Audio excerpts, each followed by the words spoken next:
Bueno chicos, hola a todos, buenas tardes.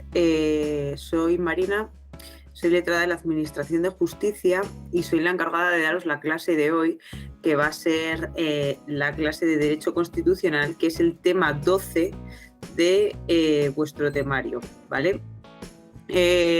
Como es una clase cortita, como de una hora y algo, voy a intentar sintetizar todo lo posible, ¿vale?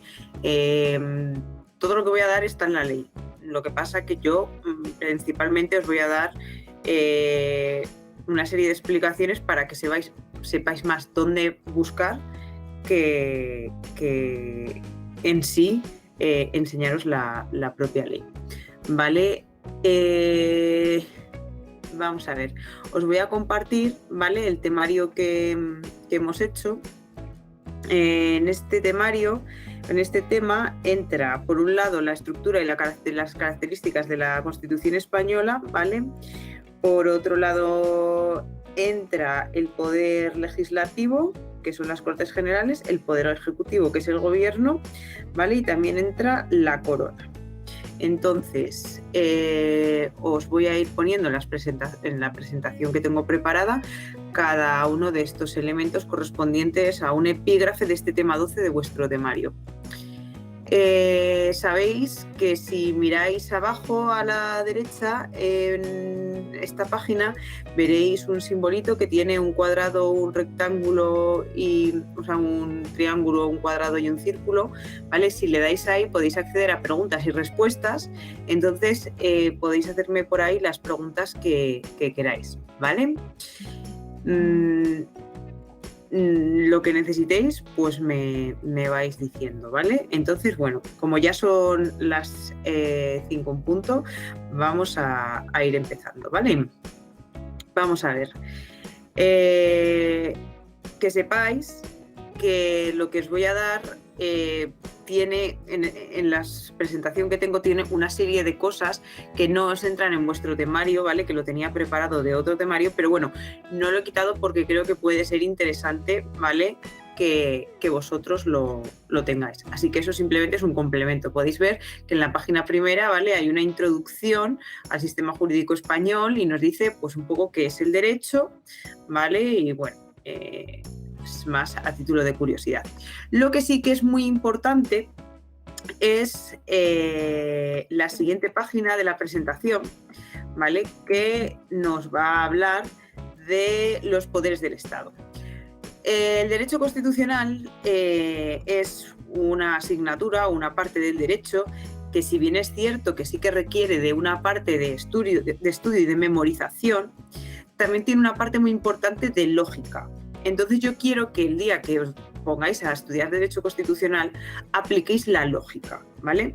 Para ello es necesario tener muy claro la estructura del Estado, ¿vale?, y la teoría de la separación de poderes, ¿vale?, que es esta presentación que tenéis ahora, ¿vale? Entonces, aquí os pongo cuáles son los poderes del Estado: el poder legislativo, el poder ejecutivo y el poder judicial. Esto es una idea que tenéis que tener muy clara, porque la Constitución está hecha alrededor de esta idea, ¿vale? Y ahora vais a ver el porqué. También esto es muy importante que lo tengáis en cuenta, porque se va a dar en varias partes de la Constitución y os va a ayudar a memorizar, ¿vale? Cuando lleguemos a esas partes que os digo que vais a tener que memorizar, pero que esta estructura os va a ayudar, os lo voy a contar, ¿vale? Es muy importante que tengáis en cuenta que tenemos un poder legislativo, un poder ejecutivo y un poder judicial. Y veis que también marco la corona, ¿vale?, que no es en sí un poder del Estado y que tiene unas determinadas funciones. Vale. Tenemos que tener muy claro qué es el poder legislativo, cuáles son sus funciones y quién lo compone. Y vemos que además os lo marco en 3 elementos: un elemento estatal, un elemento autonómico y un elemento local. Os diré que las entidades locales no tienen poder legislativo propiamente, pero tienen un poder normativo. Pero bueno, para que os hagáis la idea. Vale, dentro del Estado, quienes forman parte del poder legislativo es el Congreso y el Senado, ¿vale? Dentro de las comunidades autónomas existen las asambleas legislativas de las comunidades autónomas y, bueno, luego las entidades locales tienen sus plenos del ayuntamiento.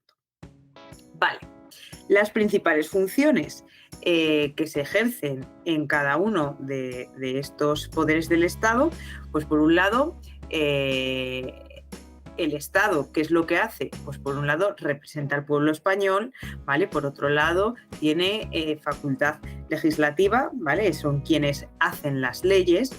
Por otro lado controlan al gobierno, ¿vale? Y por otro lado son quienes representan a los ciudadanos. Pero esto ahora lo vamos a ver desarrollado cuando veamos las Cortes Generales. Por otro lado, las asambleas legislativas de las comunidades autónomas, pues tienen, como ya os he dicho, es el poder legislativo en el ámbito de la comunidad autónoma. Estas pueden dictar leyes con carácter autonómico dentro del marco de sus competencias, ¿vale? Y también tienen funciones muy similares a las Cortes Generales. Y por último, los plenos de los ayuntamientos, que en sí no dictan leyes, ¿vale? Ni normas con rango de ley, no tienen poder propiamente legislativo, sí que tienen un cierto poder normativo porque dictan normas de rango digamos inferior, como las ordenanzas, mandos u otras normas. Por eso ahora, cada vez que oigáis en el telediario, que se oye muy a menudo o en los medios, que el gobierno aprueba una ley, tenéis que tener en cuenta que el gobierno no aprueba leyes. Las leyes se aprueban por el poder legislativo, o bien por el Congreso y el Senado, o bien por las asambleas legislativas de las comunidades autónomas. Pero el gobierno no aprueba leyes, el gobierno aprueba otras normas con rango de ley.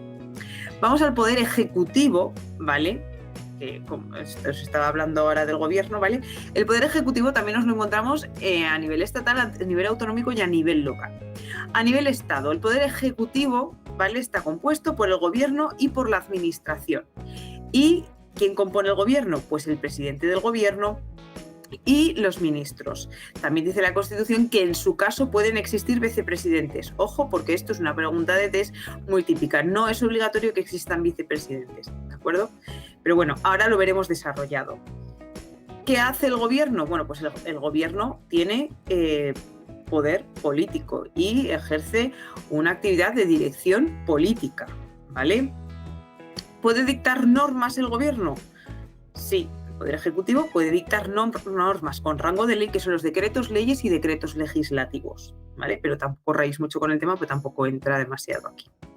En el ámbito de la comunidad autónoma nos encontramos con lo mismo, nos encontramos con un gobierno autonómico, ¿vale? Y con una administración autonómica.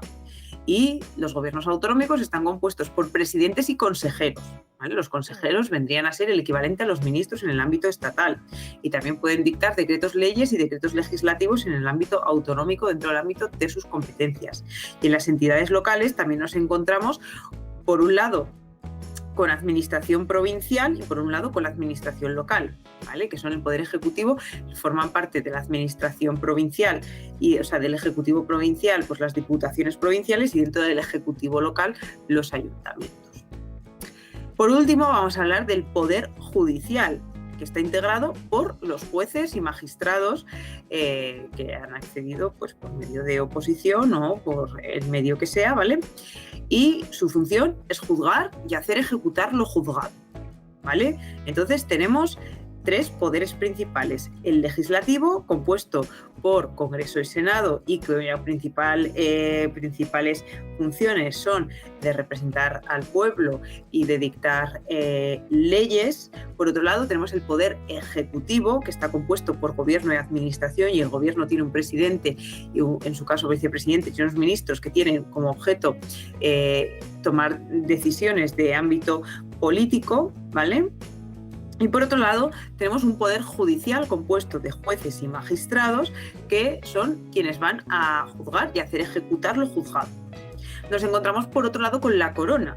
El artículo 1 de la Constitución española nos dice que el Estado español es una monarquía parlamentaria, ¿vale? Entonces es la forma que se decidió en la Constitución del año 78, que fuera una monarquía parlamentaria. ¿Tiene alguna función propiamente dicha la corona? Bueno, pues tiene funciones, pero desde un punto de vista principalmente simbólico, y además siempre van a estar unidas de la figura del refrendo. ¿Por qué? Porque el rey es inviolable, no está sujeto a responsabilidad y sus actos no son válidos sin el refrendo de la persona que deba refrendarlos, que con carácter general va a ser el presidente del gobierno o el ministro competente, y en determinados casos va a ser el presidente del Congreso quienes refrenden los actos del rey. Por lo tanto, esta figura de la corona es una figura más bien desde un punto de vista simbólico que desde un punto de vista que tenga una serie de funciones como tienen el resto de los poderes, ¿vale? Entonces vamos a pasar a hablar de la Constitución y ahora vais a entender el porqué de la importancia, ¿vale?, de conocer esta teoría de la división de poderes. ¿Por qué? Porque la Constitución lo que hace es desarrollarlo. Vamos con ello. Vamos a la presentación.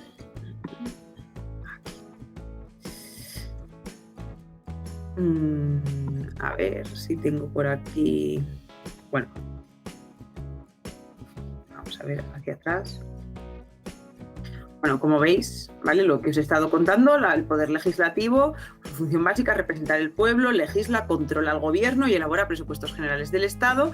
Ojo, muy importante, los presupuestos generales del Estado no son elaborados por el gobierno, por el legislativo, ¿vale? Solo los aprueba el legislativo. Los presupuestos generales del Estado son elaborados por el gobierno, ¿vale?, y son sometidos a su debate, enmienda y aprobación por las Cortes Generales. Entonces, esta parte, ¿vale?, de que elaboran los presupuestos generales no es así, pero sí que los aprueba. La elaboración es del gobierno, eso tenedlo muy en cuenta. Y bueno, pues os pongo que en el ámbito estatal está compuesto por 2 cámaras, el Congreso y el Senado. En el ámbito autonómico nos sigue un esquema bicameral. Esto es importante, ¿vale? A nivel estatal sí que tenemos Congreso y Senado, es este sistema bicameral, pero la mayoría, bueno, todas las comunidades autónomas optaron por un sistema unicameral, ¿vale? Solo existe una asamblea legislativa. Y las normas, pues que son leyes orgánicas, leyes ordinarias, ¿vale? Y también puede hacer normas de delegación para el gobierno, ¿vale? Y luego las normas autonómicas. El poder ejecutivo, como ya os he dicho, se compone de gobierno y administración. Respecto al gobierno y en el ámbito estatal, tiene como función primordial dirigir la política interior y exterior, la administración civil y militar y la defensa del Estado. También ejerce función ejecutiva y potestad reglamentaria. En el ámbito de la comunidad autónoma, pues también es, pero dentro del ámbito de la comunidad autónoma. Y en cuanto a la composición, está el presidente del gobierno, los vicepresidentes en su caso y los ministros, quienes dirigen los ministerios. Y en el ámbito autonómico también hay un presidente, también puede haber vicepresidentes y existen consejeros que equivalen a los ministros en el ámbito estatal y pueden dictar normas con rango de ley, ¿vale? Los decretos leyes y decretos legislativos. Y el Poder Judicial, compuesto por jueces y magistrados integrantes del Poder Judicial que tienen por función juzgar y hacer ejecutar lo juzgado. Y la corona, como ya os he dicho, el artículo 1 nos dice que la forma del Estado español es la monarquía parlamentaria, el rey es el jefe del Estado, asume su representación en las relaciones internacionales, etcétera. Pero como ya os he dicho, no tiene en sí una función de importancia como tienen el resto de poderes legislativos, ejecutivos y judicial. Y además, como ya os he dicho, los actos del rey no tienen ninguna validez sin la firma de la persona que los refrenda, ¿vale? Bueno, veis que aquí hay una serie de cuestiones relativas a organización normativa. Esto no os entra, ¿vale? Esto estaba preparado de otro temario, pero bueno, está bien que lo tengáis, ¿vale? Que sepáis cuáles son las fuentes del ordenamiento jurídico. Bueno, lo tenéis aquí, ¿vale? Y también esta pirámide que os habla del rango de las normas. Las leyes ordinarias, orgánicas, decreto ley, decreto legislativo. Esto es importante que os quedéis un poco con la copla, ¿vale? Porque tengáis en cuenta que la ley ordinaria y la ley orgánica son normas que dicta el poder legislativo y que el decreto ley y el decreto legislativo son normas con rango de ley, pero que están dictadas por el poder ejecutivo, ¿vale? Bueno, cómo se realiza. Y aquí también tenemos en cuenta normas internacionales, ¿vale? Como los tratados internacionales que tienen rango de ley, y las normas de la Unión Europea, que su aplicación es prevalente por encima de las normas de los Estados miembros. Como estamos dentro de la Unión Europea, pues la legislación de la Unión Europea está incluso por encima de nuestra Constitución. Si la Unión Europea dictase una norma que fuera contraria a la Constitución, pues tendríamos que cambiarla, que eso ya ha pasado, ¿vale? Cuando se modificó en el año 92 el artículo 23 de la Constitución, que luego hablaré de ello. Y veis aquí pues también un esquemita relativo al poder legislativo, ejecutivo, judicial, y ya os está adelantando dónde está dentro de la estructura de la Constitución. Bueno, esto también lo podéis saltar. Vamos ya directamente a hablar de la estructura de la Constitución española, ¿vale? Vale. Esto sí que os entra dentro del temario, ¿vale? Entonces, esto es importante. Vamos a distinguir una parte dogmática de la Constitución y una parte orgánica. La parte dogmática es aquella que nos va a hablar de los principios, los derechos fundamentales, las normas, los dogmas que van a regir nuestro ordenamiento jurídico, mientras que la parte orgánica nos va a establecer cuáles son los principales órganos de nuestra Constitución. Por eso se ha hablado de la importancia de tener en cuenta la división de poderes, ¿vale? Porque va a ser desarrollada en la parte orgánica de la Constitución. En cuanto a la parte dogmática, esta constaría del título preliminar y del título primero de la Constitución, que se denomina de los derechos y deberes fundamentales, ¿vale? En el título preliminar nos vamos a encontrar pues con una serie de normas. Espera, voy a sacarme por aquí la Constitución española. Supongo que la tendréis a mano, ¿vale? Y voy a comentar un poquito por encima estos artículos. Pues en el título preliminar nos dice pues cuál es la forma del Estado español, que dice que es la monarquía parlamentaria, que se constituye como un Estado social y democrático de derecho y que propugna como valores superiores del ordenamiento jurídico la libertad, la justicia, igualdad, el pluralismo político, la soberanía nacional que reside en el pueblo, que se fundamenta la Constitución en la indisoluble unidad de la nación española y que reconoce y garantiza la autonomía de las nacionalidades y regiones, ¿vale? Que es el castellano, es la lengua oficial del Estado.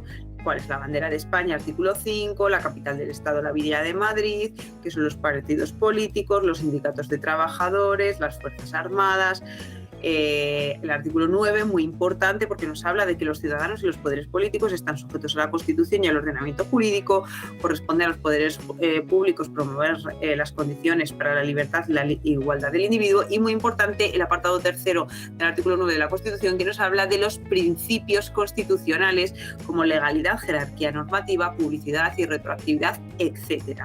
Como veis, son una serie de elementos principales que nos detalla cómo va a ser nuestro ordenamiento, ¿vale? Y nuestro Estado. Por otro lado, cuando vamos ya al título primero de la Constitución, empieza por el artículo 10, que nos habla de la dignidad de la persona, ¿vale? Que nos dice que la dignidad de las personas y los derechos inviolables que le son inherentes, el libre desarrollo de la personalidad, el respeto a la ley y a los derechos de las demás son fundamento del orden político y la paz social. Este título primero es importante.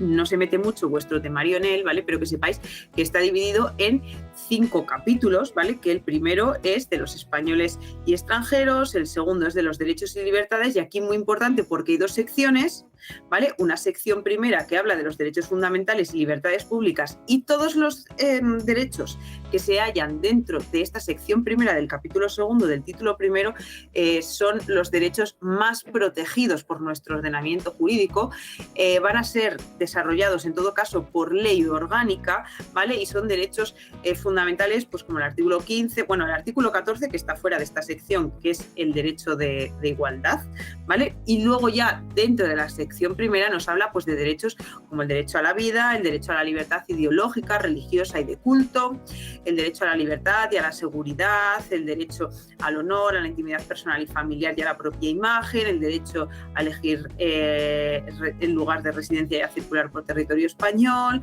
a expresar y difundir ideas, pensamientos u opiniones, etc. Estos derechos tan importantes están regulados en la sección primera del capítulo segundo del título primero de la Constitución, ¿vale? Son, digamos, los derechos más fundamentales de nuestra Constitución.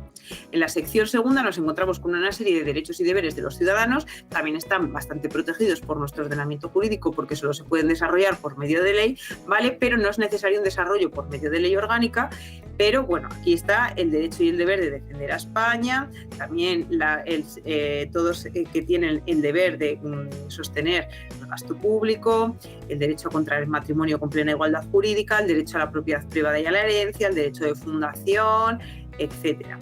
Y luego nos encontramos con un capítulo tercero, que son los principios rectores de la política económica y social, ¿vale? También una serie de derechos muy importantes, como el derecho a la protección social, económica y jurídica de la familia, el derecho al progreso, también el derecho a una vivienda digna, el derecho a una seguridad social, etcétera, ¿vale?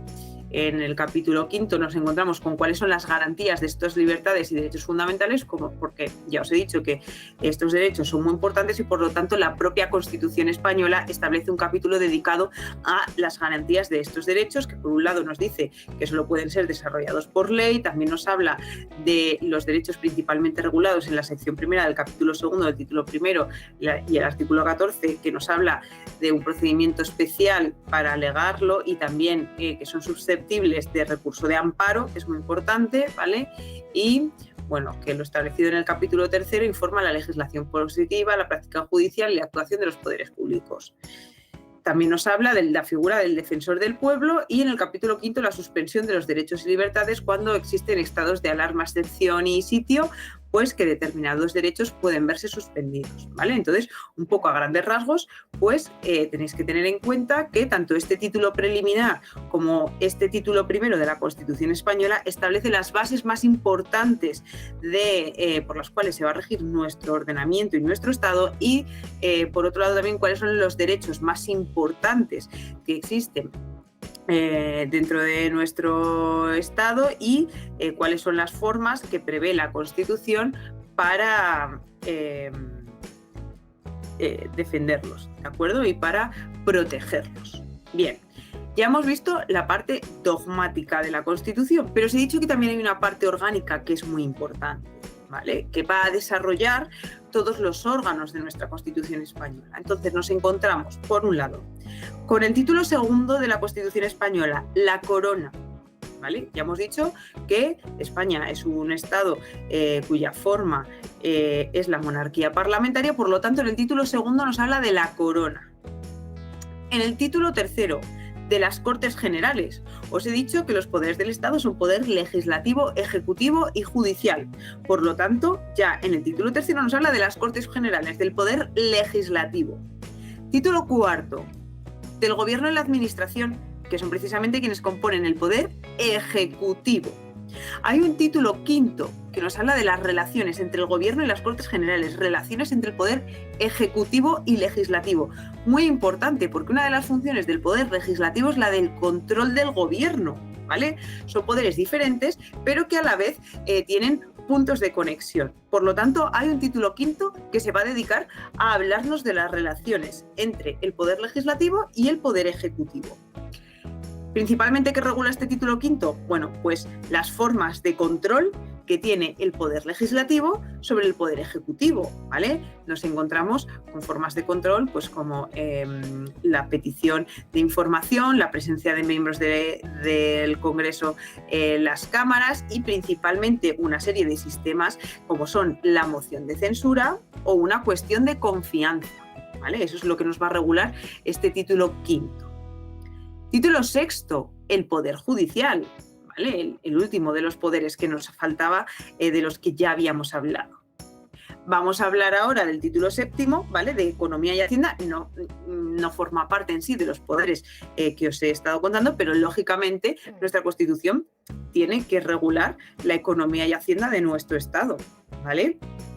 Y en este título se regulan los presupuestos generales del Estado, ¿vale? Que, como ya os he dicho, que os quede claro que son elaborados por el Gobierno y presentados a las Cortes Generales, al Congreso, para su examen, enmienda y aprobación, y tienen que ser presentados con 3 meses de antelación a la finalización de los que están en vigor, y en el caso de que no se hayan presentado en este periodo de tiempo quedarán prorrogados. El título octavo, ordenación territorial del Estado. El artículo segundo de la Constitución española nos está diciendo que España está constituida y se basa en la indisoluble unidad de la nación española, pero que también reconoce y garantiza el derecho a la autonomía de las regiones que lo integran. Nos está diciendo el título segundo de la Constitución que es un Estado autonómico y reconoce el derecho a la autonomía. Por lo tanto, en el título octavo se prevén los principios básicos, ¿vale?, de la ordenación territorial del Estado, y nos dice que el Estado pues, se va a dividir en comunidades autónomas, en provincias y en municipios. ¿Vale? ¿Y cuáles son los principios que lo establecen? Y por último, el título noveno, que nos habla del Tribunal Constitucional.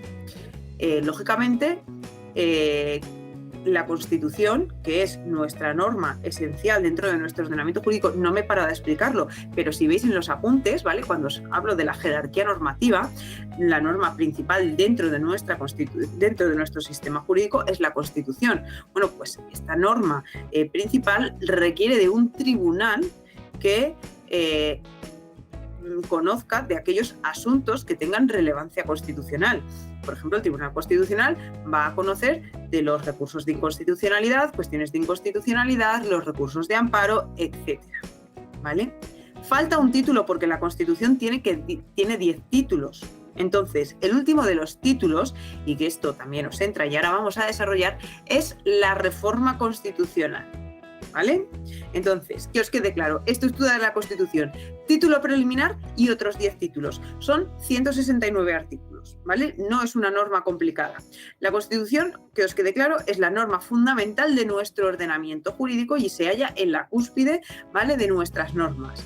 ¿Existen normas por encima de la Constitución? Sí, ya os he comentado que las normas de la Unión Europea estarían por encima, ¿vale? Pero dentro de nuestro ordenamiento jurídico es la norma principal, compuesta de 10 títulos y un título preliminar, una parte dogmática, título preliminar y título primero, que nos habla de cuáles son los principios de nuestro ordenamiento y cuáles son los derechos y deberes fundamentales, y esa parte desde un punto de vista orgánico, ¿vale?, que serían los títulos de 2 a 9 y por último el título 10º de la reforma constitucional.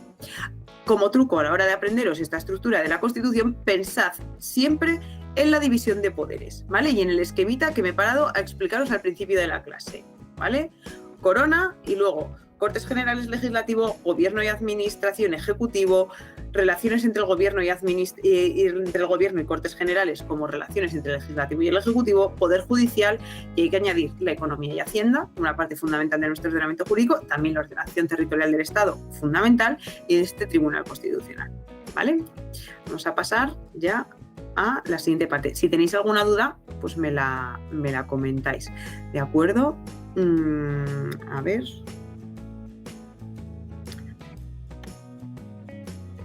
Bueno, aquí os lo pongo, características de la Constitución, que también lo pone en vuestro epígrafe del temario. Se considera que esta Constitución es democrática, conforme a lo establecido en los artículos 1.1 y 1.2, que ya os he leído. También monárquica, por la forma del Estado español. Autonomista, el artículo 2 reconoce las comunidades autónomas. Y garantista, el artículo 53 de la Constitución, que también os he leído, ¿vale?, que está dentro del título primero de la Constitución española, el capítulo cuarto, ¿vale?, nos habla de cuáles son las garantías, ¿vale?, que ofrece la Constitución respecto a los derechos reconocidos en el título primero de la Constitución. ¿De acuerdo? Vamos a hablar de la reforma constitucional. A ver. Muy importante, ¿de acuerdo? La reforma constitucional, os pongo aquí, título 10º de la Constitución, como ya os he comentado, muy facilito este epígrafe de aprender. Y también es algo muy típico de preguntar en los exámenes, principalmente de tipo test, os lo pongo. Solamente 4 artículos, ¿vale? Muy fácil de memorizar y muy típico de preguntar. Artículo 166, legitimación. ¿Quién puede iniciar una reforma constitucional? Pues la propia Constitución nos está remitiendo al artículo 87.1 y 87.2. Esos artículos nos dicen quiénes tienen iniciativa legislativa, ¿vale? Quiénes pueden solicitar o impulsar una ley. Bueno, pues en el caso de la reforma constitucional, ¿vale?, nos dice que puede iniciar una reforma constitucional el Gobierno, ¿vale?, el Poder Ejecutivo, lógicamente. También puede hacerlo el Congreso y el Senado, Poder Legislativo. y las asambleas legislativas de las comunidades autónomas, es decir, el poder legislativo dentro del ámbito de la comunidad autónoma. Muy importante, y es pregunta de test, el artículo 87, en el apartado tercero, nos habla de la iniciativa legislativa popular, es decir, los ciudadanos también pueden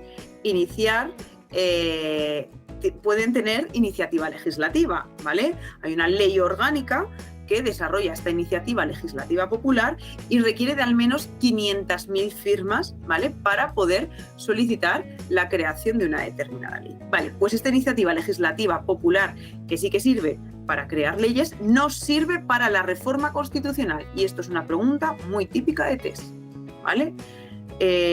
Los ciudadanos no podemos iniciar una reforma constitucional. Podemos hacer por medio del Poder Legislativo, que entre otras funciones son quienes nos representan a nosotros, ¿vale? Vamos a ver la siguiente diapositiva de la presentación. Artículo 169, también importante. ¿Cuándo no puede iniciarse una reforma constitucional? Otra pregunta muy típica de test. No puede iniciarse una reforma constitucional ni en tiempo de guerra, ni durante la vigencia de un estado del artículo 116, es decir, ni durante la vigencia de un estado de alarma, ni un estado de sitio, ni un estado de excepción, ¿vale? También os digo que existen dos tipos de reforma, ¿vale? Podemos tener una reforma ordinaria de la Constitución y una reforma agravada. Ahora lo vamos a ver en los dos artículos que faltan, ¿vale?, de la reforma constitucional. La reforma ordinaria, artículo 167 de la Constitución. Muy importante. Apartado primero de este artículo 167. ¿Cómo se inicia la reforma? Pues dice que los proyectos de reforma constitucional deberán ser aprobados por una mayoría de 3/5 de cada una de las cámaras. Es decir, en este caso ha habido una iniciativa por parte o bien del Congreso o bien del Congreso y del Senado, o bien del Gobierno, o bien de una Asamblea Legislativa de la Comunidad Autónoma para reformar la Constitución, ¿vale? Se presenta en las Cortes Generales y esto tiene que ser aprobado por mayoría de 3/5 de cada una de las cámaras, ¿de acuerdo? Os pongo un truco. ¿Qué mayoría se requiere para iniciar una reforma ordinaria? Pues la aprobación del 60% del Congreso y del 60% del Senado, ¿vale? Esto se pregunta bastante. Vale, ¿qué pasa si no se obtiene la aprobación de la mayoría de 2/5 de cada una de las cámaras? Bueno, pues si no hubiera acuerdo entre las cámaras, se va a crear una comisión paritaria de diputados y senadores y van a crear un texto que va a ser votado por el Congreso y el Senado, ¿vale? O sea, hay una primera votación, una vez presentado este proyecto de reforma de ley ordinaria, se vota en el Congreso y el Senado. Si no se obtiene la mayoría de 3/5 en cada una de las cámaras, pues se va a crear una comisión de diputados y senadores que va a crear un texto de reforma constitucional y otra vez va a ser sometido a votación del Congreso y el Senado. Vamos a ver si este nuevo texto va a poder originar una reforma constitucional. El apartado segundo de este artículo nos dice: de no lograrse la aprobación mediante el procedimiento del apartado anterior, se entenderá aprobado siempre que el texto hubiera obtenido el voto favorable de la mayoría absoluta del Senado. No, pero esperad, a ver. Es por mayoría absoluta del Congreso y mayoría de 2/3 del Senado. Espera, lo voy a mirar bien, a ver si eso es correcto. A ver, un segundito. A ver. 167 de la Constitución nos dice...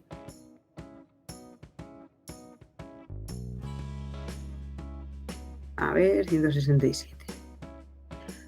Voto favorable de la mayoría absoluta del Senado, efectivamente, y que el Congreso haya obtenido el voto de 2/3. Y entonces se aprobará la reforma. Vale, es correcto. A ver, que vuelva a la presentación. Vale, entonces, en este segundo intento, si el Senado ha votado el 51% de los senadores que sí, que se apruebe, y el 66% del Congreso, entonces esta reforma constitucional sale adelante. ¿De acuerdo? Importante, en el apartado tercero de este artículo, el referéndum. Esto también es una pregunta muy típica. Una vez aprobada la reforma por las Cortes Generales, será sometida a referéndum para su ratificación cuando así lo soliciten en los 15 días siguientes a su aprobación una décima parte de cualquiera de las cámaras. Es decir, que en el plazo de 15 días el 10% de cualquiera de las cámaras puede solicitar que se ratifique esta reforma por referéndum. Es decir, que en el caso de la reforma ordinaria de la Constitución, del artículo 167, no será necesario en todo caso el referéndum, solo en este caso.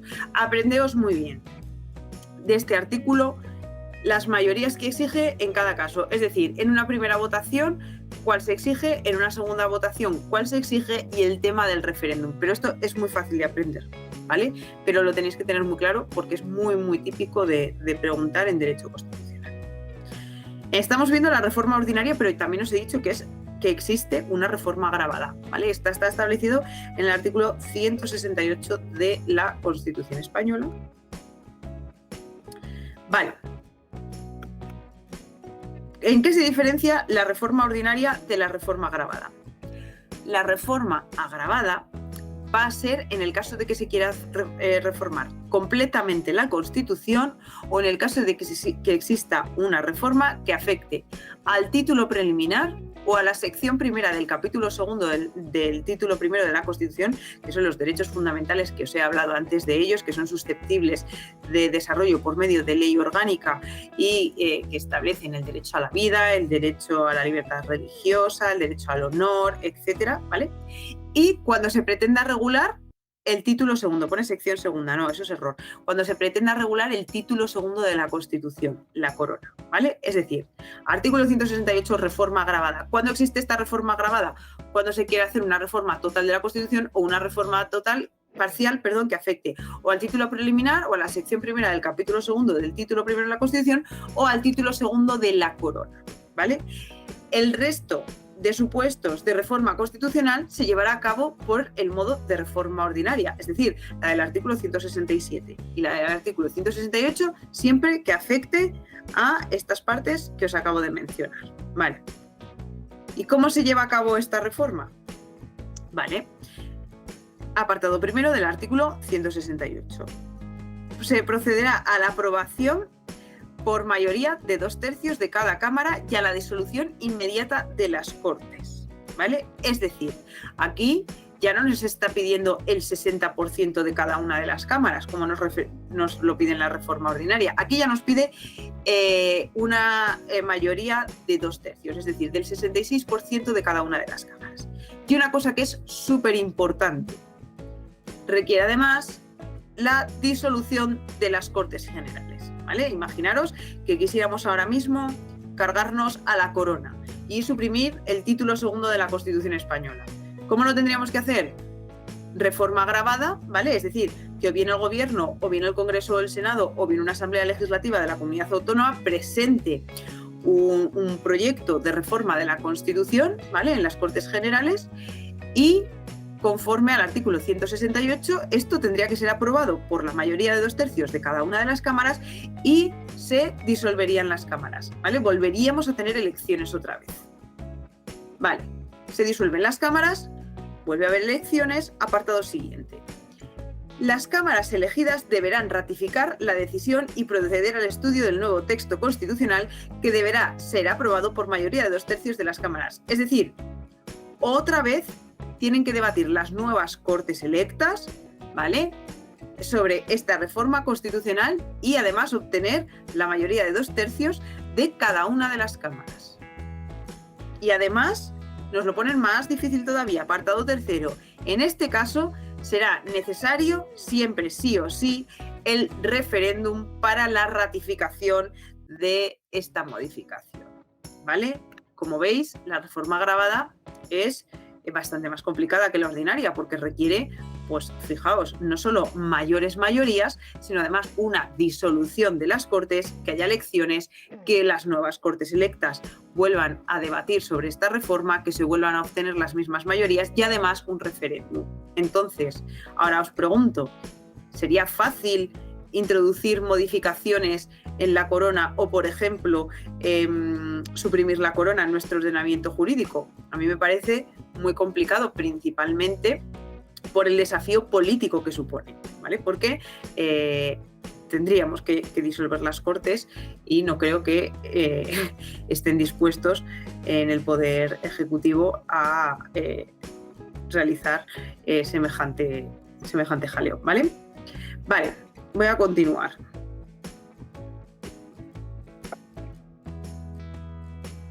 Bueno, os pongo aquí que en muchas oposiciones se pregunta cuántas veces se ha modificado la Constitución española. En nuestro ordenamiento jurídico se ha modificado 2 veces y siempre por el procedimiento ordinario, ¿vale?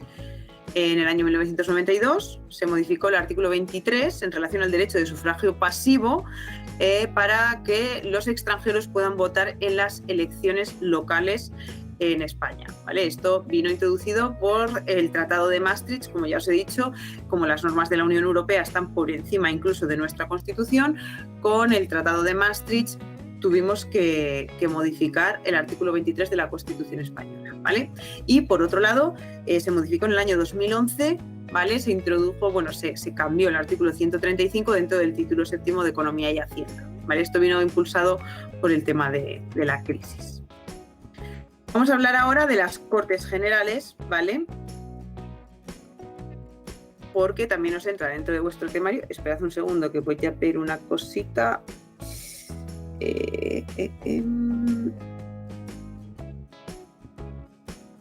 La Constitución, características, Vale. Nos dice el temario que tenemos que hablar de la composición y funciones. Esto es fundamental.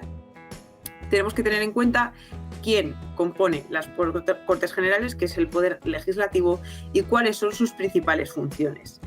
Se pueden estudiar muchas cosas, ¿vale?, sobre las Cortes Generales, pero por agilizar y porque tampoco entra demasiado en el temario, os lo he resumido en lo siguiente. Vamos a ver. Los artículos clave, bueno, las Cortes Generales, como ya hemos hablado, están en el título 3º de la Constitución española, ¿vale? Artículos clave 66 y siguientes de la Constitución. Artículo 66. Funciones de las Cortes Generales. Muy importantes. Ya os lo he mencionado varias veces. Por un lado, representan al pueblo español. Nos dice que están formadas por el Congreso y el Senado. Nosotros, cuando votamos a aquellas personas que nos van a representar, ¿vale? Ellos van a dictar leyes porque nosotros les hemos delegado como representación nuestra que dicten estas normas. Apartado segundo del artículo 66. Más funciones de las Cortes Generales. No solo representan al pueblo español, sino además tienen potestad legislativa.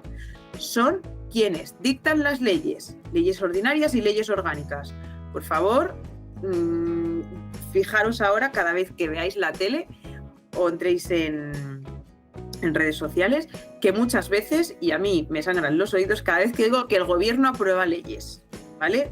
Las leyes se aprueban por el Poder Legislativo, Cortes Generales, potestad legislativa. Aprueban los presupuestos. Como ya os he dicho, el Gobierno, el Poder Ejecutivo, es quien realiza los presupuestos generales del Estado, pero son las Cortes Generales quienes las aprueban, ¿de acuerdo? Y, muy importante, controlan la acción del Gobierno. Esto también os lo he contado, ¿vale? Principalmente lo vais a ver plasmado dentro del título quinto en las relaciones entre las Cortes Generales y el Gobierno, ¿vale? Pues las Cortes Generales van a controlar al Gobierno, pues haciéndoles una serie de... tienen semanalmente un periodo de preguntas, ¿vale?, acerca al Gobierno. También pueden acceder a determinadas sesiones del Gobierno, pueden pedir información al Gobierno, pueden controlarlo por medio de una moción de censura, que esto ha pasado en los últimos años en España. Es decir, si se entiende que el Gobierno no está siendo responsable, pues se puede plantear con una serie de requisitos una moción de censura, ¿vale? Y también otra forma de control es una cuestión de confianza que la plantea el propio Gobierno, ¿vale?, sobre alguna cuestión política general.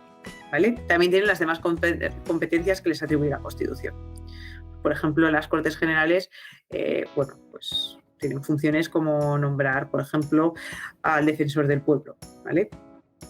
Y nos dice que son inviolables. Miembros. Esto también es una pregunta muy típica de PES. Artículo 67. Nadie puede ser miembro de las dos cámaras simultáneamente. Es decir, tú no puedes ser diputado y senador a la vez, ¿vale? Ni tampoco acumular el acta de la Asamblea de una comunidad autónoma y la de diputado del Congreso. Es decir, tú no puedes ser diputado en el Congreso y además ser diputado dentro de tu propia comunidad autónoma. Lo que sí que puedes ser, y es simultáneo, es ser miembro de una asamblea de una comunidad autónoma y ser senador. Eso sí que es compatible. Cuidado que eso se pregunta bastante. Sí que puede ser senador y puede ser miembro de una asamblea de una comunidad autónoma. Nos dice que los miembros de las Cortes Generales no estarán ligados por mandato imperativo y que las reuniones que se celebren sin convocatoria reglamentaria ni vinculan a las cámaras ni pueden ejercer funciones ni ostentar privilegios. Muy importante. Artículo 68. La composición del Congreso, ¿vale?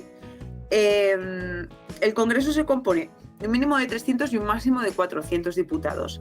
Deciros que la ley que desarrolla las Cortes Generales, la ley del Congreso, dice que tiene 350 miembros, ¿vale? Pero si os preguntan con arreglo a la Constitución, tiene un mínimo de 300 y un máximo de 400, elegidos por sufragio universal, libre, igual, directo y secreto, ¿vale? Muy importante, circunscripción electoral, es la provincia, Ceuta y Melilla tienen cada una un diputado y la ley distribuirá el número total de diputados asignando una representación mínima inicial en cada circunscripción y distribuyendo las demás a proporción de la población.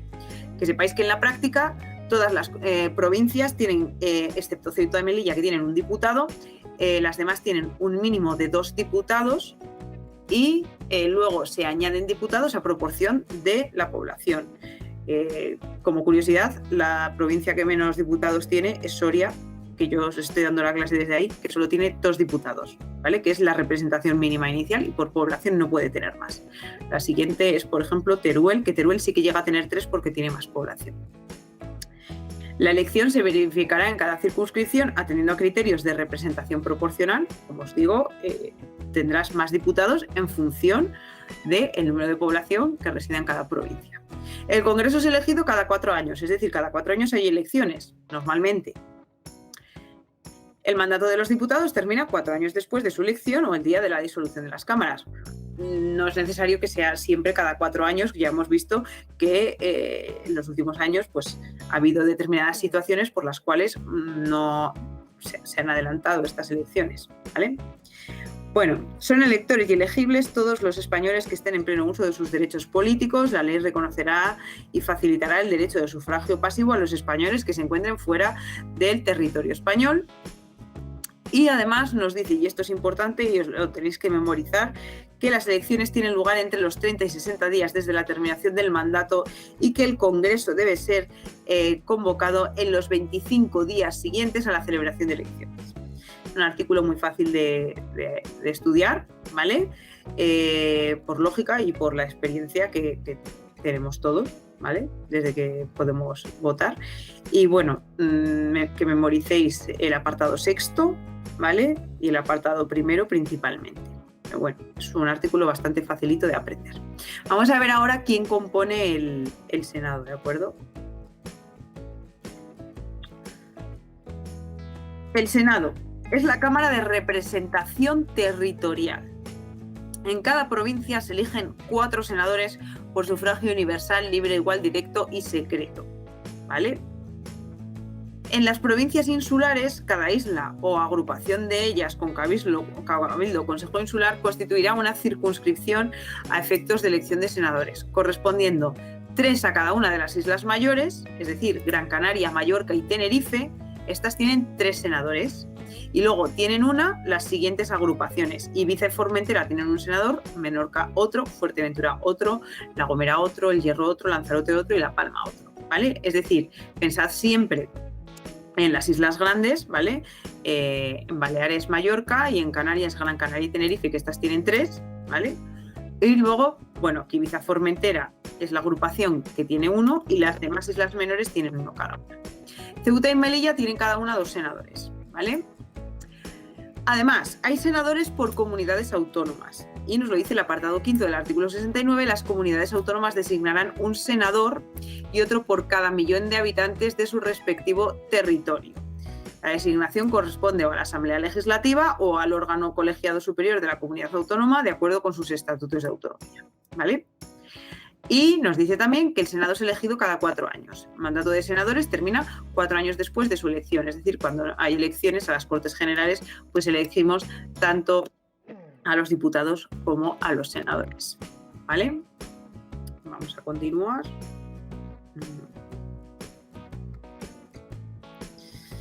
Vamos a ver ahora la corona. Como ya os he dicho, dentro de nuestra organización, de nuestra estructura del Estado, la corona pues también se le reconoce como tal, ¿vale? Ya os he dicho que el artículo 1 de la Constitución española nos dice que la forma del Estado español es la monarquía parlamentaria, ¿vale? Y está regulada dentro del título segundo de la Constitución. Es una figura un poco peculiar, no existe en todos los países de alrededor, es una opción política, ¿vale? Las funciones de la corona, bueno, pues ahora las vamos a ver. Es importante que tengáis en cuenta la figura del refrendo, ¿vale? Vamos a desarrollarlo un poquito. También, como ya os he dicho, dentro de lo que es la reforma constitucional, está este título segundo de la Constitución relativo a la corona muy protegido porque para su modificación, como ya hemos hablado, requiere de la reforma agravada del artículo 168 de la Constitución, ¿vale? Bueno, pues vamos a verla. Artículo 56. El rey es el jefe del Estado, símbolo de su unidad y permanencia, ¿vale? Entonces, ¿qué es el rey? Pues el jefe del Estado, ¿vale? Función, pues no tiene función ni legislativa, ni ejecutiva, ni judicial. Es el jefe del Estado y punto. Tiene una serie de funciones que son simbólicas, ¿vale? Pero bueno, no dicta leyes, no tiene potestad ejecutiva, ni puede dictar sentencia, ni juzgar, ni hacer ejecutar lo juzgado, ¿de acuerdo? Bueno, pues dice que arbitra y modera el funcionamiento de las instituciones, asume la representación del Estado en las relaciones internacionales y ejerce las funciones que le atribuye la Constitución y las leyes, ¿vale? A ver, estos son artículos que os tenéis que aprender un poco de memoria porque es así, ¿vale? El título es el rey de España y puede utilizar los demás que le corresponden a la corona, ¿vale? Por ejemplo, pues es... bueno, no, es el príncipe de Asturias, que ahora lo veremos, ¿vale? Y nos dice que la persona del rey es inviolable y no está sujeta a responsabilidad. Importante, sus actos estarán siempre refrendados en la forma establecida en el artículo 64, careciendo de validez sin dicho refrendo, salvo lo dispuesto en el artículo 65.2. Es decir, todo lo que hace el rey, si no está refrendado por el presidente del gobierno o por un ministro o por el presidente del Congreso en su caso, no tiene validez. Es decir, cada acto que hace el rey tiene que ir con la firma de otra persona que lo refrende. Si no, no tiene ninguna validez, ¿vale? Ahora veremos la figura del refrendo. Importante, artículo 57, también se pregunta bastante. La corona de España es hereditaria a los sucesores de Juan Carlos I de Borbón, legítimo heredero de una dinastía histórica, y la sucesión, esto se pregunta mucho y os lo tenéis que aprender de memoria. El trono seguirá el orden regular de primogenitura y representación, siendo preferida la línea anterior a la posterior, dentro de la misma línea el grado más próximo al más remoto, dentro del mismo grado el varón a la mujer y dentro del mismo sexo la persona de mayor edad a la de menos. Hacer un esquemita, ¿vale? Pero esto os lo tenéis que aprender, no es difícil de aprender, ¿vale? Pero esto se pregunta bastante. También se pregunta mucho lo siguiente, y es que extinguidas todas las líneas en derecho, las Cortes Generales proveerán a la sucesión de la corona en la forma que más convenga a los intereses de España, ¿vale? Es decir, si por lo que fuera nadie de la familia real pudiera suceder, pues las Cortes Generales decidirían lo que fuera. Se pregunta bastante esto también. También, las personas que teniendo derecho a la sucesión al trono contrajeran matrimonio contra la expresa prohibición del rey y de las Cortes Generales quedan excluidas de la sucesión a la corona por sí y sus descendientes.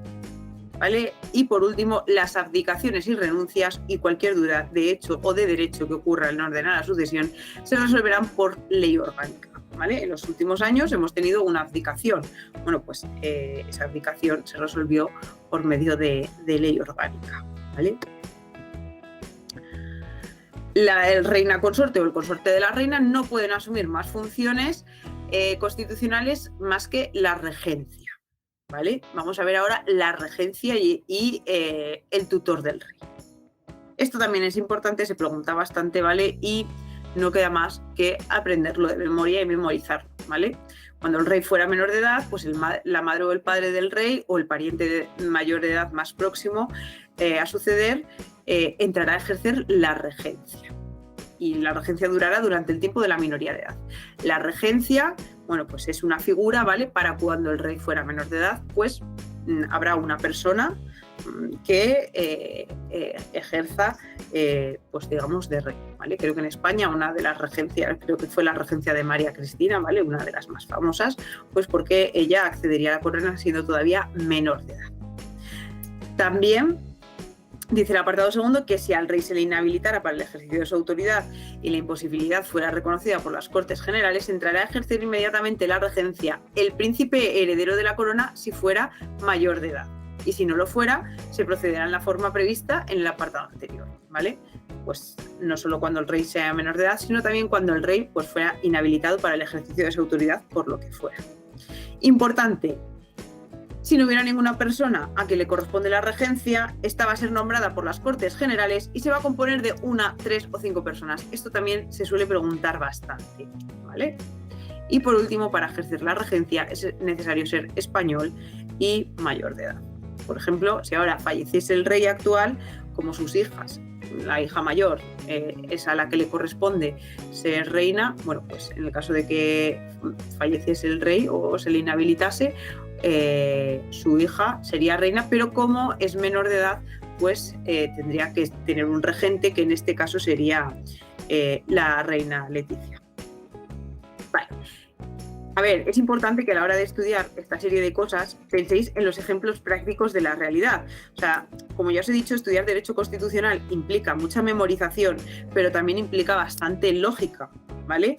Tenéis que aplicar, y además en los últimos años se han dado muchísimos supuestos constitucionales que no se habían dado en toda la historia de la democracia, como por ejemplo la moción de censura, como por ejemplo la aplicación del artículo 155 de la Constitución, pues como por ejemplo cuando no se obtuvo mayoría para nombrar presidente del gobierno y hubo que disolver las Cortes y volver a realizar elecciones. Bueno, hay que pensar con lógica, ¿vale? Ese es el truco que os doy. Pensad con lógica y pensad en la aplicación en la vida real. La figura del tutor del rey menor de edad, ¿vale? No solo es necesario un regente, sino que también si el rey es menor de edad, pues también necesitará un tutor, ¿vale? Y entonces el artículo 60 nos dice que será tutor la persona que el rey hubiera nombrado en su testamento si es mayor de edad y español de nacimiento. Y si no se hubiera nombrado, será tutor la madre o el padre mientras permanezcan viudos, ¿vale? Y en su defecto lo nombrarán las Cortes Generales, ¿vale? No pueden acumularse los cargos de regente y de tutor, excepto si el tutor es el padre o la madre o ascendientes directos del rey, ¿vale? Son una serie de normas que tenéis que aprenderos de memoria. Aquí os señalamos que hay que tener cuidado porque para la regencia sería necesario ser mayor de edad y para ser tutor es necesario ser mayor de edad y español de nacimiento, ¿vale? También nos dice el apartado segundo del artículo 60 que el ejercicio de la tutela es incompatible con todo cargo o representación política. Es decir, tú no puedes ser ministro y además tutor del rey. Pero bueno, eso es algo bastante lógico. Importante, ahí va. Importante, funciones del rey. Pueden parecer un horror a la hora de memorizar y puedes decir, me muero. Os voy a dar un truco súper importante para memorizar esto. Tenéis que pensar con la teoría de la división de poderes, ¿de acuerdo? Entonces, ¿cómo me lo estudié yo en su día? Bueno, pues de un color marco aquellas funciones que están relacionadas con el poder legislativo, es decir, sancionar y promulgar las leyes. Una vez que las Cortes Generales han producido una ley, ¿vale?, al rey le corresponde su sanción y promulgación, ¿vale? Pues lo subrayaba de color amarillo relacionado, para mí, con el poder legislativo. Convocar y disolver las Cortes y convocar elecciones en los términos previstos en la Constitución. También una función relacionada con el poder legislativo, subrayado de amarillo. Convocar referéndum en los casos previstos en la Constitución. Otra vez, estamos invocando al poder legislativo, subrayado de amarillo. D. Proponer candidato a presidente del gobierno y en su caso nombrarlo. Poder ejecutivo. Para mí, color naranja. Función relacionada con el poder ejecutivo. E. Nombrar y separar a los miembros del gobierno a propuesta de su presidente. Lo mismo, color naranja, ejecutivo. Expedir decretos acordados en Consejo de Ministros y conferir empleos civiles y militares, conceder honores y distinciones. Color naranja, poder ejecutivo. Ser informado de los asuntos de Estado y presidir a estos efectos sesiones del Consejo de Ministros cuando se estime oportuno. Es decir, poder ejecutivo. Para mí, color naranja. Y luego además tiene 3 funciones, ¿vale?, que no están relacionadas en sí ni con el legislativo, ni el ejecutivo, ni el judicial, pero que son funciones fáciles de aprender, como ser el mando supremo de las Fuerzas Armadas. Lo vemos muchas veces al rey vestido de militar, ¿vale?, con un montón de galones, porque es el mando supremo de las Fuerzas Armadas. Ejercer el derecho de gracia con arreglo a la ley, que no podrá conceder indultos generales, ¿vale? El derecho de gracia, bueno, es la posibilidad de indultar a una persona que ha cometido un determinado delito, ¿vale? Bueno, pues en realidad es el gobierno quien ejerce este indulto, pero será firmado por el rey. No se pueden hacer indultos generales, no podemos indultar a una pluralidad de personas en sí mismo, pero bueno, ejercer el derecho de gracia, ¿vale? Y el alto patronazgo de las reales academias, ¿vale? Bueno, pues son unas funciones un poco diferentes. Entonces, distinguir funciones. Funciones del poder legislativo A, B y C. Funciones de poder ejecutivo D, E, F y G. Y otras funciones H, I, J. ¿Vale? Entonces, intentad pensar de esta manera, ¿vale?, para memorizar. El referendo.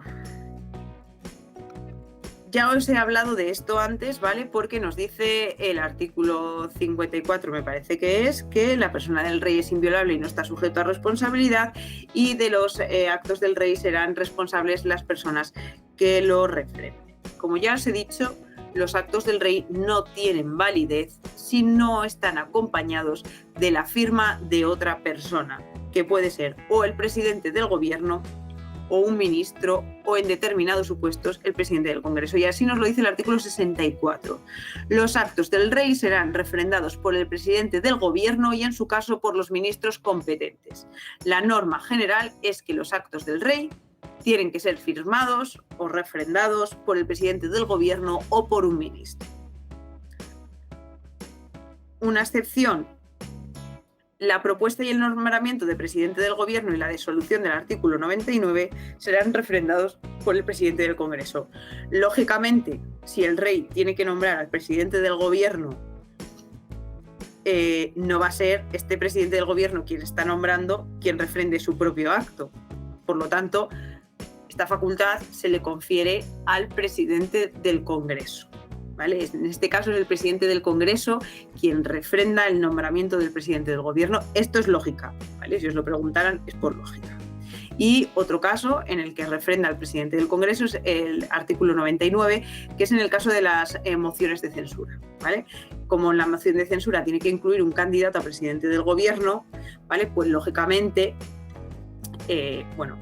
como cesa un presidente y se nombra otro, lógicamente es el presidente del Congreso quien lo firma, porque es una cuestión, las cuestiones que afectan directamente al presidente del gobierno no van a ser refrendadas por él. Habrá que tener a otra persona, ¿vale?, que lo refrende. En este caso es el presidente del Congreso, pero muy importante, ¿vale?, la figura del referendo.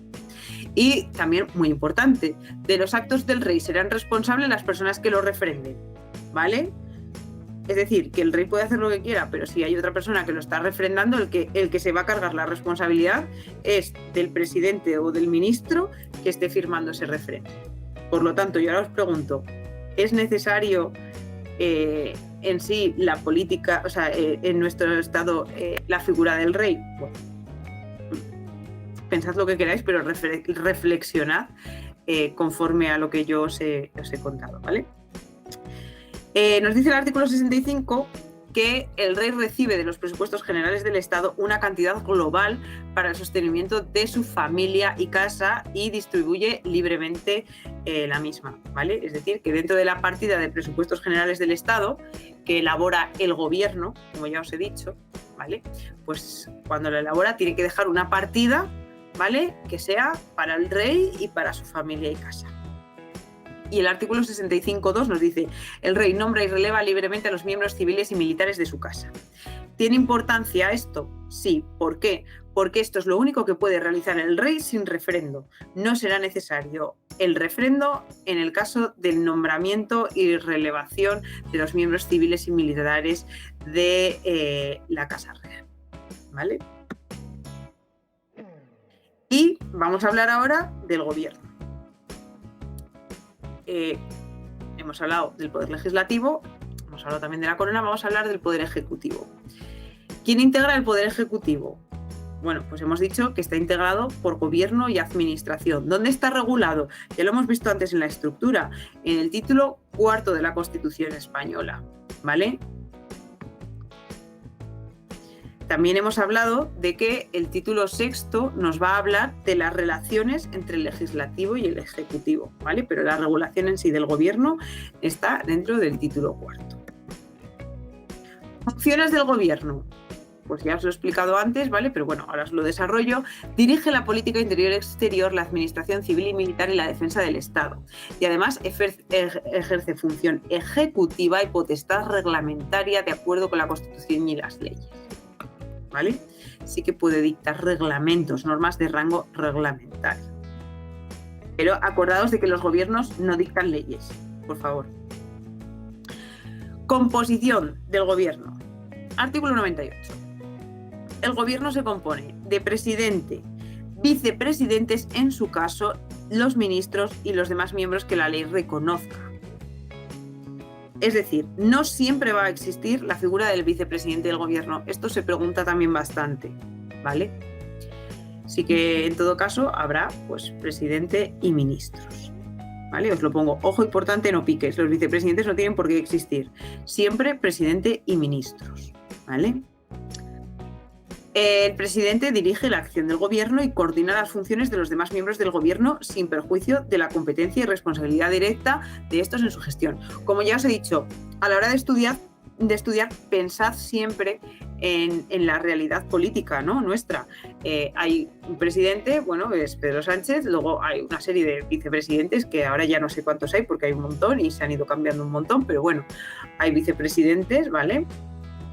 Y también tenemos ministros, ¿vale? Que se han cambiado bastante, pero bueno, yo qué sé, fue, por ejemplo, ministro Pedro Duque, ¿vale? Que se dedicaba a universidades y no sé qué. Bueno, es que no me sé mucho los nombres de los ministros, pero bueno, pensad en la realidad, ¿vale? Los miembros del gobierno no podrán ejercer otras funciones representativas que las propias de su mandato parlamentario, ni cualquier otra función pública que no derive de su cargo ni actividad profesional o mercantil alguna, ¿vale? Esta serie de cosas se suelen dar tanto con quienes conforman el poder legislativo como el ejecutivo como el judicial.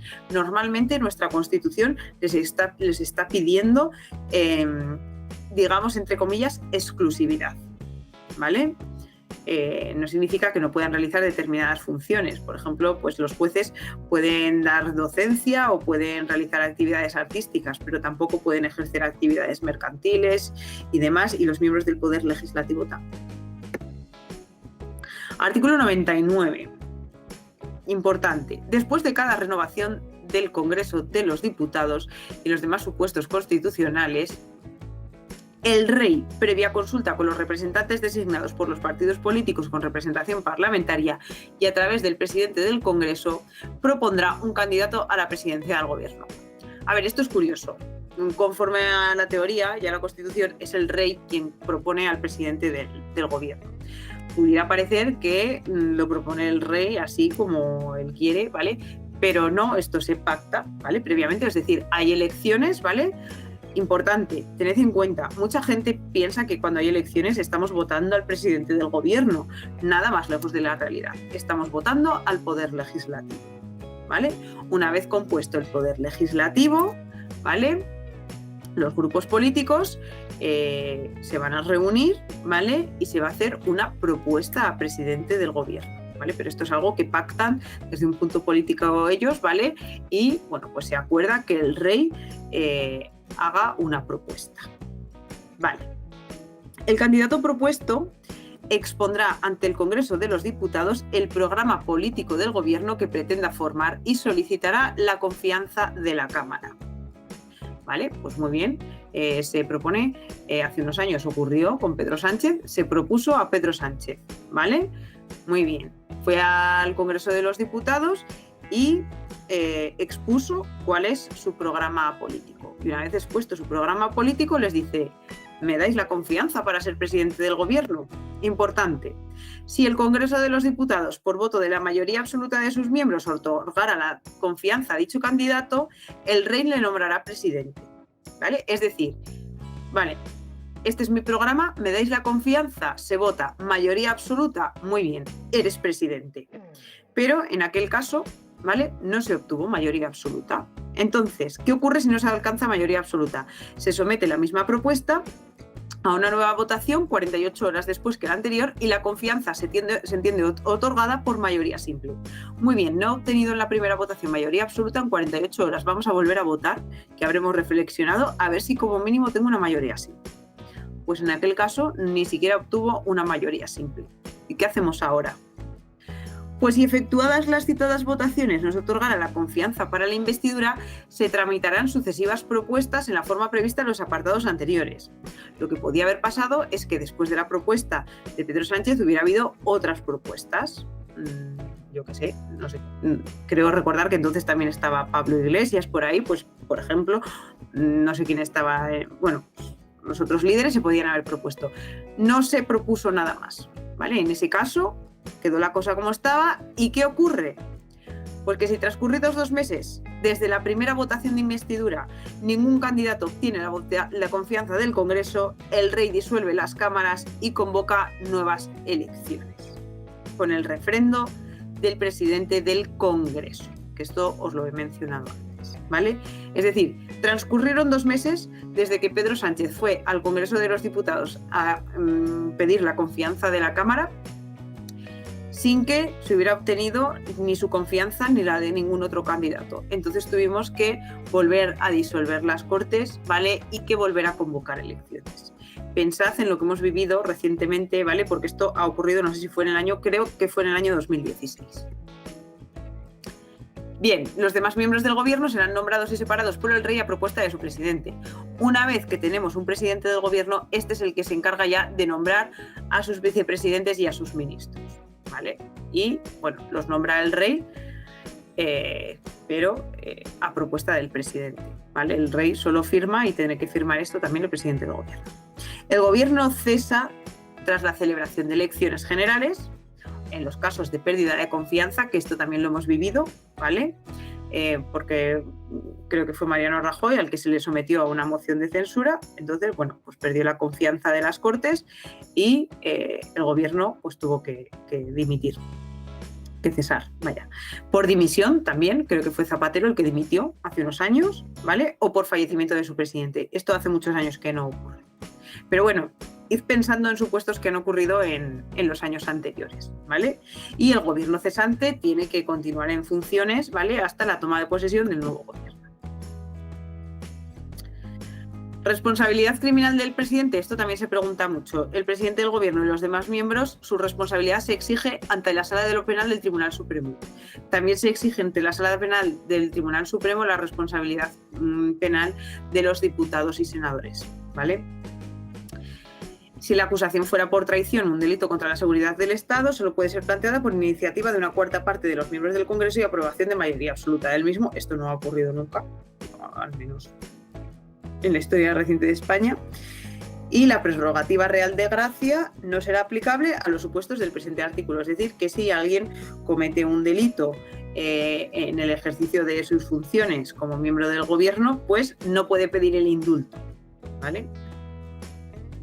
Bueno, hasta aquí, ¿vale? Ha sido la explicación del tema 12 de vuestro temario, ¿vale? Que lo que hemos visto principalmente ha sido la estructura de la Constitución española, ¿vale? Tenéis que pensar en la parte dogmática y en la parte orgánica. Id pensando en la separación de poderes a la hora de estudiar cada uno de los títulos de la Constitución española. La reforma constitucional, el título 10º de la Constitución española, que muy sencillita, son 4 artículos, quien puede iniciar una reforma, ¿vale? Y cuáles son los tipos de reforma, ¿vale? La ordinaria y la agravada, y con las mayorías que se requieren en cada uno de los casos. Hemos visto también las Cortes Generales, es decir, el Poder Legislativo, quien compone el Poder Legislativo, ¿vale? Y cuáles son sus principales funciones. Hemos visto también el Poder Ejecutivo, ¿vale? Lo acabamos de ver, el Gobierno, ¿vale? ¿Quién compone el Gobierno? ¿Vale? ¿Cómo se accede al Gobierno? ¿Vale? Y una serie de cuestiones relativas al mismo, ¿vale?